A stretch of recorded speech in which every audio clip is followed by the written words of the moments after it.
So I just want to encourage you in this video, do something good for yourself. Matter of fact, do several good things for yourself. You don't need the narcissist's permission. They're not going to acknowledge your special days. Don't react, but respond by going ahead and putting a smile on your face anyway, and make sure it's coming from within, because you love yourself. You like yourself. You respect yourself enough. And matter of fact, they don't even know it, but between you and I, you probably planning the planning, and you're probably strategizing the strategy of how to die, because you are just fed up with all of the BS. I was gonna say something else, but I'm trying to not have such a pouty mouth today. But I get a little passionate about this because I have gone through some of these things, and I've known some certain other people to go through it, and it is just disheartening, right? It's sad. It's amazing how a lot of narcissists, what they love to do is they want as many people as possible to join them in their misery. Don't do that, especially on your day. No, do something great for yourself. So in this video, again, I just wanted to encourage you all. Those of us who have been involved with narcissists, we know the game. We know what it is. We know. So if they don't do anything for you, I want to encourage you to go ahead and respond. First of all, by not giving them any supply. They want you to go off, but you ain't gonna do that. Or if you do it with class.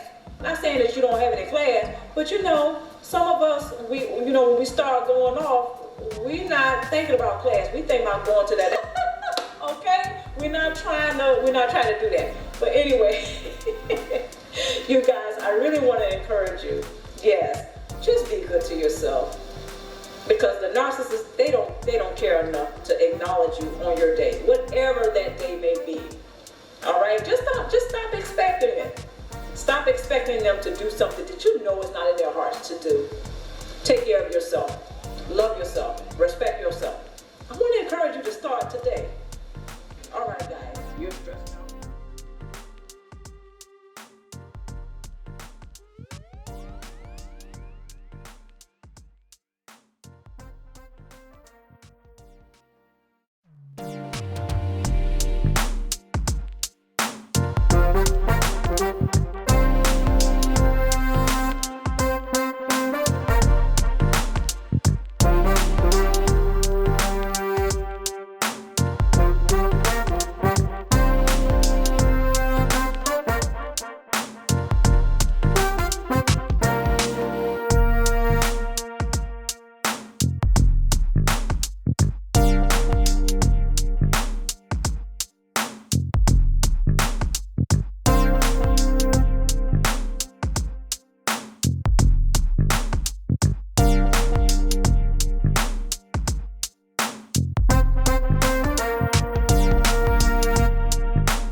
A story herself, but it's amazing how she denies it. This again is where the false self-image comes in, and how she reenacts a painful, traumatic, unresolved past. On one hand, she is running away from her past, denying it all, and on the other, she's reenacting it. Now, when she reenacts that, she is doing it unconsciously. In other words, she may not be totally aware that she's doing it. However, this is exactly what she does in order to obtain source supply from others around her. So, of course, she's going to be the one who is best at keeping secrets when it supplies her. And of course, she'll keep the secret until she's ready to use it against others for source supply. She is also the best secret detective. Again, I had pointed out, One of the reasons why she's the best secret detective is because she has a past of her own. So she will seemingly have a psychic ability not only to press buttons, but to figure certain things out about others, to get the dirty secret or to get the dirty goods on others. She's very good at this. The narc mom is excellent at this. So if you ever want to know somebody's secret, you go to the mom who is a narcissist or who has a cluster B personality. All right, let's move forward. If the narcissistic mom is challenged, she will more than likely viciously attack and punish those who dare to threaten her false self-image, intentional or not. Narcissistic rage will be displayed as a spectacle of which she will then play the victim. Unfortunately, when she presses your buttons, you will be character assassinated by her, while others will rush to her aid instead of yours. So moms who have a cluster B personality or a narcissistic personality, one of the things that they love to do in order to obtain source supply is to make a big spectacle and a show of how badly she's being treated, especially by the targeted prey. This well supplies her, and sometimes that's the gift that keeps giving.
Codependency tends to encourage an individual to cope, think, and perceive life in a very negative way. The symptoms of codependency tends to appeal to narcissists and those with a cluster B personality due to his or her preference to invest in dysfunctional relationships with others. So some people who behave codependently, they unknowingly give off signals that alert the narcissist and a cluster B personality that he or she is primed for source supply.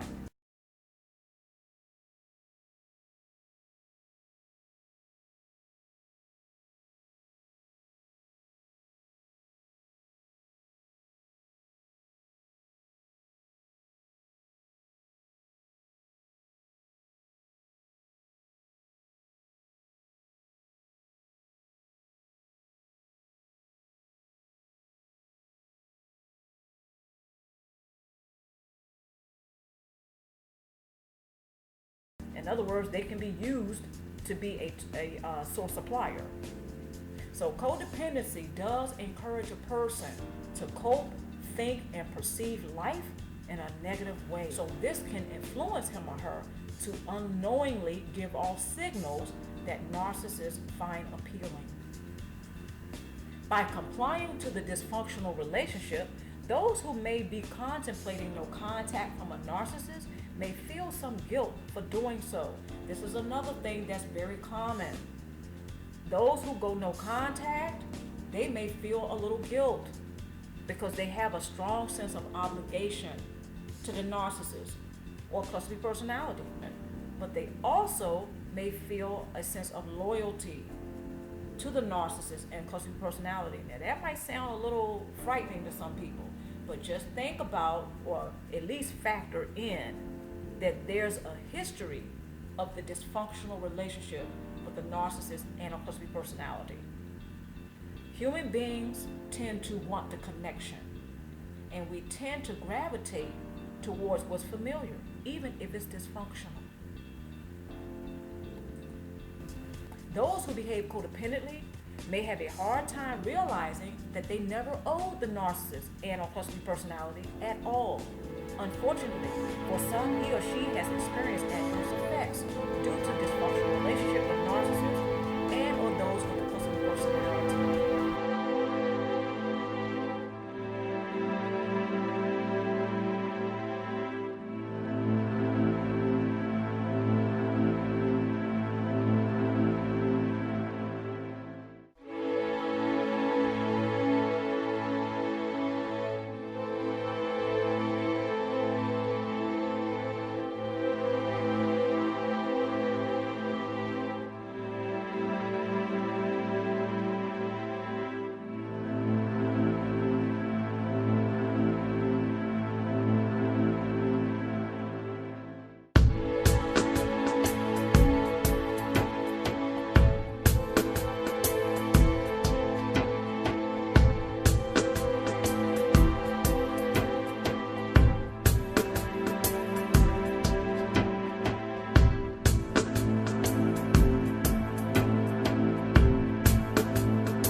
Because that person in the back of his or her mind or in their subconscious mind, they still remember not being able to trust mom or dad who has a cluster personality. That's still going to be there even 30 years later, maybe even 40 years later or more. A lot of narcissistic parents, they groom their children to behave and think a particular way. So therefore, certain emotions are going to be experienced, such as anger, maybe even sadness, right? And then the child, as they grow, they're probably going to move into a state of depression and a state of anxiety.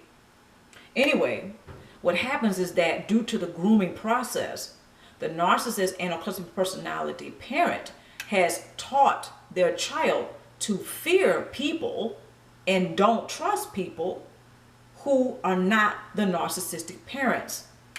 This is where it gets a little twisted. The narcissistic parents, they're doing a lot of things and they're saying a lot of things that proves that they're not trustworthy. The child internalizes that. In the subconscious mind of the child, somehow they know not to trust mom and dad, but they want to trust mom and dad because that's mom and dad. There's a connection. There's a strong connection, maybe even trauma bonding. So when that child grows up into an adult and they go see a counselor, a mentor, or a life coach, someone who proves to be trustworthy, that particular programming in the subconscious mind that says mommy and daddy is not to be trusted, but I want to trust them, that same signal is going to, or that same alert or that same triggering is going to happen. That same message in the subconscious mind will be alerted. So therefore, the person who goes to a counselor, who has childhood trauma, who has narcissistic parents, anyone in their personal life who proves to be trustworthy, who proves to themselves to be able to have a healthy relationship with him or her, right? They're going to be pushed away. I know it's kind of twisted how that happens, but it usually happens. Not all the time, but a lot of the time it happens because we gravitate towards what's familiar. It was very difficult for me to trust him or her. So this is why I say, this is why some of us, we continue to repeat that scenario, that pattern that's very toxic, very destructive, very dysfunctional. And that is repeatedly investing in relationships with narcissistic people who are narcissists or have a cluster personality, or they have a predatory nature, or they are abusive in some kind of way, shape, or form.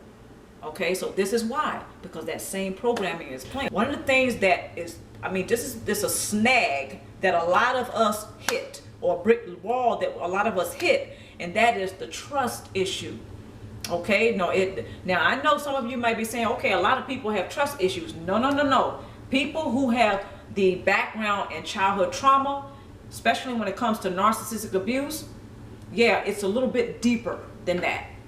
Because even people who prove to be trustworthy, sometimes they are not even trust, such as the life coach, such as the counselor, such as the mentor. These people probably over a course of 5 to 10 years have proven to be trustworthy to the person who has childhood trauma. But no, to no avail. That person is not going to be trusted very much, even after 5 to 10 years. There are some who have childhood trauma, and it's a little bit deeper. You know, the trust issue just is a little bit deeper because the narcissist or cluster personality or the parent who was mistreating that person, right? What has happened is that during the grooming process, that person has been taught to think and feel a particular way, to perceive a particular way, not only themselves, but other people. However, the person who has a background with childhood trauma, and they may have narcissistic parents, well, again, the trust issue goes a lot deeper. So even when people have proven to be trustworthy, it's still going to be extra challenging to trust. Another thing that happens is that this person, they may have a memory of not being able to trust his or her parents, who may have cluster B personalities or narcissistic personalities. So now as an adult, this person is going to his or her counselor. They're not going to be able to knock down that wall very easily. Not saying it is impossible. It's just going to be a little bit challenging